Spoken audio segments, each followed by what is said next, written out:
नमस्कार, 4 PM में आप सभी का स्वागत है और मैं हूं आपके साथ आकांक्षा यादव। वक्त हो चुका है बुलेटिन का, तो चलिए शुरुआत करते हैं इस वक्त की बड़ी खबरों के साथ। गोरखपुर के सिकरीगंज में पुरानी रंजिश के चलते ब्रह्मा भोज में बुलाकर युवक की धारदार हथियार से हत्या कर दी गई। पुलिस ने मामले में 4 आरोपियों को गिरफ्तार कर हत्या में इस्तेमाल हथियार बरामद किया है। वहीं घटना के बाद सिकरीगंज थानाध्यक्ष को लाइन हाजिर कर दिया गया है। पुलिस के मुताबिक 8 अगस्त को आरोपियों ने युवक को ब्रह्मा भोज में बुलाया था, जहां विवाद के बाद उस पर हमला कर दिया गया। गिरफ्तार आरोपियों में आशुतोष चौधरी, विंद निवास चौधरी, राहुल चौधरी और भानु चौधरी शामिल हैं। जहां एसएसपी ने सिकरीगंज में प्रभारी निरीक्षक अंजुल कुमार चतुर्वेदी को लाइन हाजिर करते हुए आशीष कुमार दुबे को नया थानाध्यक्ष बनाया है। हरदोई के टड़ियावा क्षेत्र के बहोरवा गांव में सड़क की बदहाली से ग्रामीण परेशान हैं, जहां पंचायत भवन के पास से गुजरने वाली सड़क पर जल भराव और जगह जगह गड्ढों के कारण आवागमन मुश्किल हो गया है। वहीं नालियों का गंदा पानी सड़क पर बहने से रास्ता कीचड़ में तब्दील हो गया है। आपको बता दें कि ग्रामीणों का कहना है कि आए दिन राहगीर फिसलकर हादसे का शिकार हो रहे हैं। कई बार शिकायत के बावजूद समस्या का स्थायी समाधान नहीं हुआ है। ग्रामीणों ने जिम्मेदारों पर लापरवाही का आरोप लगाते हुए सड़क और नालियों की तत्काल मरम्मत कराने की मांग की है। सीतापुर में चेन स्नैचिंग की वारदात का पुलिस ने महज 36 घंटे में खुलासा कर दिया है, जहां कोतवाली नगर क्षेत्र में पुलिस और बदमाशों के बीच में मुठभेड़ में 2 आरोपी घायल हो गए हैं। वहीं दोनों के पैर में गोली लगी है, जिसके बाद उन्हें गिरफ्तार कर लिया गया है। पुलिस के मुताबिक गिरफ्तार आरोपी कामिल और फरमान ने गिरफ्तारी के दौरान पुलिस टीम पर फायरिंग की, जिसके जवाब में दोनों घायल हुए हैं। वहीं आरोपियों के पास से घटना में इस्तेमाल बाइक, 2 तमंचे, कारतूस और लूटी गई चेन के 2 टुकड़े बरामद हुए हैं। वही कार्रवाई एसओजी और कोतवाली नगर पुलिस ने संयुक्त रूप से की है, जहां एसपी अंकुर अग्रवाल ने टीम को 25,000 रुपए इनाम देने की घोषणा की है। बढ़ते अगली खबर की ओर, जहां गोरखपुर देशभक्ति के रंग में रंगा नजर आया जब मुख्यमंत्री योगी आदित्यनाथ ने हर घर तिरंगा अभियान का शुभारंभ किया। नगर निगम के लक्ष्मीबाई पार्क से मुख्यमंत्री ने तिरंगा यात्रा को हरी झंडी दिखाई और स्वयं यात्रा का नेतृत्व किया है। करीब 3 किलोमीटर लंबी तिरंगा यात्रा में स्कूली बच्चों, युवाओं, महिलाओं और शहरवासियों ने उत्साह से भाग लिया। भारत माता की जय और वंदे मातरम के नारों से पूरा शहर गूंज उठा। वहीं मुख्यमंत्री ने लोगों से घरों और प्रतिष्ठानों पर तिरंगा फहराने की अपील करते हुए कहा कि ये अभियान राष्ट्र के सम्मान, एकता और अखंडता का प्रतीक है। यात्रा के दौरान सुरक्षा के कड़े इंतजाम किए गए थे। लखीमपुर खीरी में कावड़ यात्रा के चलते निघासन रोड पर यातायात व्यवस्था बिगड़ गई। लिलोटी नाथ मंदिर के पास वाहनों का दबाव बढ़ने से लंबा जाम लग गया, जहां जाम में एम्बुलेंस, पुलिस वाहन और बड़ी संख्या में राहगीर फंसे हुए नजर आए थे। बता दें कि सावन के चलते मंदिर में श्रद्धालुओं और कांवड़ियों की भारी भीड़ पहुंच रही है, जिससे सड़क पर वाहनों की कतार लग गई। स्थानीय लोगों ने यातायात व्यवस्था पर सवाल उठाते हुए ट्रैफिक डायवर्जन, पार्किंग और अतिरिक्त पुलिस बल की व्यवस्था की मांग की है। वहीं जाम के कारण लोगों को काफी देर तक परेशानी का सामना करना पड़ा। सीतापुर में वीडियो गेम खेलने को लेकर हुए विवाद ने खूनी रूप ले लिया, जहां 2 सगे भाइयों पर चाकू से हमला कर दिया गया, जिसमें 12 वर्षीय आयान उर्फ गोपी की मौत हो गई है। वहीं घटना के बाद इलाके में हड़कंप मच गया है। बताया जा रहा है कि चाकूबाजी में आयान का बड़ा भाई भी घायल हुआ है, जिसकी हालत खतरे से बाहर बताई जा रही है। वहीं गंभीर हालत में आयान को लखनऊ ट्रॉमा सेंटर ले जाया गया था, लेकिन रास्ते में उसकी मौत हो गई। पुलिस ने मामले में 2 लोगों को हिरासत में लेकर पूछताछ शुरू कर दी है। वहीं घटना नगर कोतवाली के कोहना चौकी क्षेत्र की बताई जा रही है। सीतापुर में पेट्रोल भरवाने के बाद बिना भुगतान किए कार चालक के फरार होने का मामला सामने आया है, जहां मिश्रित क्षेत्र के पेट्रोल पंप पर करीब 3,000 रुपए का पेट्रोल भरवाने के बाद चालक ने कार दौड़ा दी, जहां पूरी घटना सीसीटीवी कैमरे में कैद हो गई है। बता दें कि पेट्रोल पंप कर्मचारियों ने कार को रोकने की कोशिश की, लेकिन चालक तेज रफ्तार में फरार हो गया। वहीं सीसीटीवी फुटेज में कार का नंबर आंशिक रूप से यूपी 32 P58 दिखाई दे रहा है। मैनेजर ने पुलिस को तहरीर देकर कार्रवाई की मांग की है। वहीं पुलिस फुटेज के आधार पर आरोपी चालक की तलाश में जुटी हुई है। महाराजगंज में समाजवादी पार्टी की पीडीए चौपाल के दौरान सपा नेता राजेश निषाद का अनोखा अंदाज में स्वागत किया गया, जहां पनियारा क्षेत्र के नरकटहा गांव में समर्थकों ने उन्हें सिक्कों से तौलकर सम्मान जताया। इस दौरान कार्यकर्ताओं में खासा उत्साह देखने को मिला। बता दें पीडीए चौपाल में राजेश निषाद ने ग्रामीणों से संवाद कर उनकी समस्याएं सुनी, जहां सपा नेताओं ने कहा कि अखिलेश यादव के निर्देश पर गांव-गांव चौपाल लगाकर लोगों से सीधा संवाद किया जा रहा है। वहीं कार्यक्रम में बड़ी संख्या में सपा कार्यकर्ता और ग्रामीण मौजूद रहे।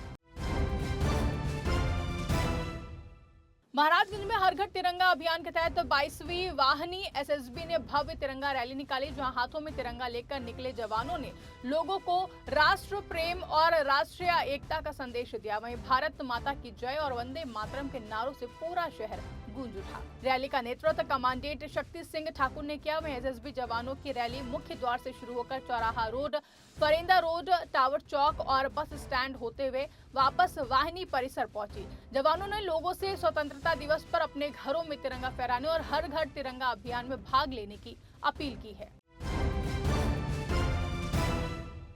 बांदा की बिसंडा में नर्मदेश्वर महादेव मंदिर की जमीन को लेकर विवाद सामने आया है, जहां पैतृक पुजारी परिवार ने कुछ लोगों पर फर्जी ट्रस्ट बनाकर मंदिर की करीब 10 बीघा जमीन पर कब्जे का प्रयास करने का आरोप लगाया है। वहीं मामले की शिकायत जिलाधिकारी से कर जांच और कार्रवाई की मांग की गई है। शिकायतकर्ता पुष्पा देवी के मुताबिक मंदिर से जुड़ी करीब 10 बीघा जमीन को लेकर के कुछ लोगों ने परिवार की जानकारी के बिना कथित तौर पर ट्रस्ट का पंजीकरण कराया और जमीन पर दावा जताने का प्रयास किया है। शिकायत में लेखपाल की भूमिका पर भी सवाल उठाए गए हैं। हालांकि आरोपों की स्वतंत्र पुष्टि नहीं हुई है। वहीं शिकायतकर्ता ने प्रशासन से भूमि और ट्रस्ट से जुड़े अभिलेखों की जांच कर दोषियों पर कार्रवाई की मांग की है। बढ़ते अगली खबर की ओर, जहां बांदा में सावन के दूसरे सोमवार को बामदेश्वर मंदिर में श्रद्धालुओं की भारी भीड़ को देखते हुए सुरक्षा के कड़े इंतजाम किए गए हैं। चित्रकूट धाम परिक्षेत्र के डीआईजी राजेश एस और एसपी पलाश बंसल ने मंदिर पहुंचकर सुरक्षा व्यवस्था का जायजा लिया और पुलिसकर्मियों को जरूरी दिशा निर्देश दिए हैं। सुबह से ही बामदेवेश्वर मंदिर में बड़ी संख्या में श्रद्धालु दर्शन पूजन के लिए पहुंचे, जहां भीड़ को नियंत्रित करने के लिए मंदिर परिसर और आसपास भारी पुलिस बल को तैनात किया गया, जहां डीआईजी और एसपी ने प्रवेश, निकास, यातायात और पुलिस तैनाती की व्यवस्था देखी। वहीं अधिकारियों ने पुलिसकर्मियों को सतर्क रहते हुए श्रद्धालुओं की सुरक्षा और सुगम दर्शन सुनिश्चित करने के निर्देश दिए। साथ ही आकस्मिक स्थिति से निपटने के लिए पूरी तरह तैयार रहने को भी कहा गया। खगोल प्रेमियों के लिए 12 अगस्त की सुबह खास रहने वाली है। 11 अगस्त की देर रात से 12 अगस्त की भोर तक शनि, वरुण, अरुण, मंगल, बुध और बृहस्पति एक ही आकाशीय पट्टी में नजर आएंगे। वहीं 12 से 13 अगस्त की रात परसिड उल्का वर्षा भी देखने को मिलेगी। इसी दिन पूर्ण सूर्य ग्रहण होगा, लेकिन भारत से दिखाई नहीं देगा। खगोलविद अमरपाल सिंह के मुताबिक ग्रह वास्तव में सीधी रेखा में नहीं होंगे, बल्कि पृथ्वी से देखने पर एक ही आकाशीय क्षेत्र में नजर आएंगे। शनि, मंगल, बुध और बृहस्पति को साफ आसमान में नग्न आंखों से देखा जा सकता है, जबकि अरुण और वरुण के लिए दूरबीन की जरूरत होगी। ग्रहों को देखने के लिए सूर्योदय के करीब 30 से 60 मिनट पहले का समय बेहतर होगा। वहीं रात में साफ और अंधेरे आसमान में परसिड उल्कापिंड भी नजर आ सकते हैं। गोरखपुर के भौवा पार स्थित मुंजेश्वर नाथ मंदिर में श्रावण के दूसरे सोमवार को श्रद्धालुओं की भारी भीड़ उमड़ी, जहां आधी रात से ही जलाभिषेक के लिए भक्तों की कतार लग गई। हर हर महादेव और बोल बम के जयकारों से पूरा मंदिर परिसर गूंज उठा। बता दें श्रद्धालुओं ने गंगा जल, दूध और बेलपत्र से भगवान शिव का जलाभिषेक किया। भीड़ को देखते हुए बेलीपार पुलिस और पीएसी के जवान तैनात रहे, जहां मंदिर परिसर में सीसीटीवी और ड्रोन से निगरानी की गई, जबकि यातायात व्यवस्था के लिए अतिरिक्त पुलिस बल लगाया गया। वहीं मंदिर परिसर की ओर से श्रद्धालुओं के लिए पेयजल और बैठने की व्यवस्था भी की गई। बरेली के इज्जत नगर थाना क्षेत्र में एक युवती ने युवक पर शादी का झांसा देकर करीब 6 साल तक शारीरिक शोषण करने और निजी वीडियो वायरल करने की धमकी देकर ब्लैकमेल करने का आरोप लगाया है, जहां पीड़िता ने एसएसपी से शिकायत कर कार्रवाई की मांग की है। पीड़िता का आरोप है कि आरोपी ने शादी का भरोसा देकर उसके निजी फोटो और वीडियो बनाए और बाद में शादी से इनकार कर दिया। शिकायत के मुताबिक वीडियो वायरल करने की धमकी देकर 8 लाख रुपए मांगे जा रहे हैं, जहां युवती ने आरोपी और उसके परिजनों पर धमकाने का भी आरोप लगाया है। वहीं पुलिस के मुताबिक शिकायत के आधार पर जांच की जा रही है और आरोप सही पाए जाने पर कार्रवाई की जाएगी। स्वतंत्रता दिवस के मद्देनजर महाराजगंज से लगी भारत नेपाल सीमा पर सुरक्षा बढ़ा दी गई है, जहां सोनौली बॉर्डर पर एसएसबी और पुलिस की संयुक्त टीम सघन चेकिंग कर रही है। वहीं डीएम गौरव सिंह सोगरवाल और एसपी शक्ति मोहन अवस्थी ने बॉर्डर का निरीक्षण कर सुरक्षा व्यवस्था का जायजा लिया है। महाराजगंज की करीब 84 किलोमीटर लंबी नेपाल सीमा पर सुरक्षा एजेंसियों को हाई अलर्ट पर रखा गया है, जहां सोनौली बॉर्डर पर आने जाने वाले लोगों और वाहनों की जांच के साथ सीसीटीवी और डॉग स्क्वाड से निगरानी की जा रही है। वहीं डीएम एसपी ने सुरक्षा एजेंसियों के साथ बैठक कर संदिग्ध गतिविधियों पर तत्काल कार्रवाई और सूचनाओं के त्वरित आदान प्रदान के लिए निर्देश दिए हैं। वहीं भीड़भाड़ और संवेदनशील इलाकों में भी निगरानी बढ़ाई गई है। बांदा कृषि एवं प्रौद्योगिक विश्वविद्यालय का 12वां दीक्षांत समारोह 12 अगस्त को आयोजित होगा, जहां समारोह में 250 छात्र छात्राओं को उपाधियां दी जाएंगी। वहीं मेधावी विद्यार्थियों को 7 स्वर्ण, 6 रजत और 5 कांस्य समेत कुल 18 पदकों से सम्मानित किया जाएगा।